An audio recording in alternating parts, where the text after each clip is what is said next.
I think one of the first things to say is in this business winning presentation process, winning's actually about a whole number of things that you have to get right on the day. Bear in mind that selection panels primarily are looking for reasons to eliminate you, not for reasons to appoint you. Now, it sounds the same, but it means that you've got to get everything right. And let's put paid straight away to this notion that it's one particular silver bullet or panacea that will fix your problems, if only it were that easy.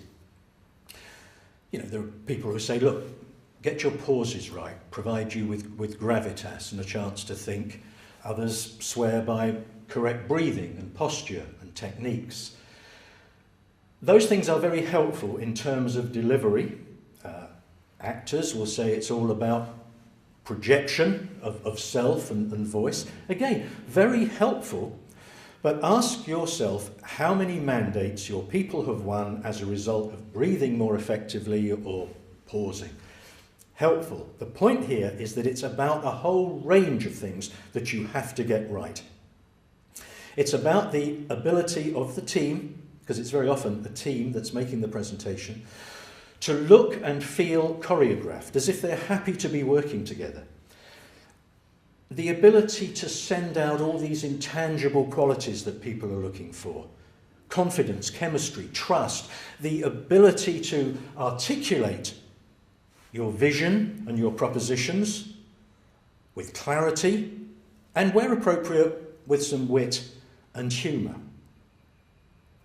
How long are you going to speak? If you're bringing the big hitter into the team, what's the big hitter's role? Why is he or she there? What should be the relationship between the spoken presentation and your written material? Many, many things other than pure physical delivery. The tactics on the day, the strategy prior to the presentation. All of these things matter. And that's why we are passionate believers in this holistic approach. Because if you get it all right, you're going to be streets ahead of your competitors.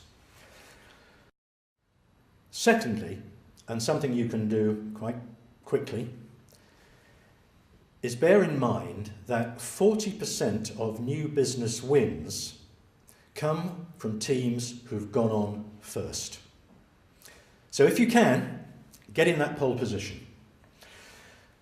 The other thing we can do from our research findings, and I've got to say they're pretty strong on that 40%, but the other myth is that the death slot after lunch, for example, is the worst one.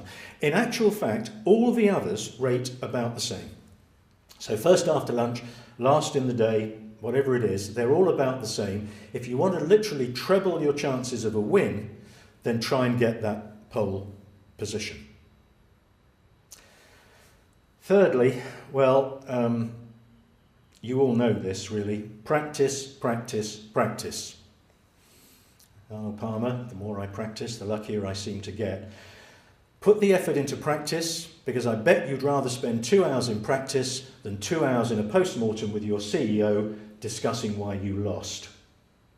And the other little tip there is don't just practice the presentation. So many times we hear teams say, look, Nigel, don't worry about the Q&A. We know our stuff and we're going to be fine. When I hear that, in Europe, we'd say when people are going to wing it, I get really, really worried, because about 60% of new business presentations will get lost on poor performance in the Q&A. So make sure that you manage that process, particularly with the management techniques of Q&A that we can give you here, again, based on how your clients want that run. And if you get all those things together, you are going to be streets ahead of your competition. That's enough for today.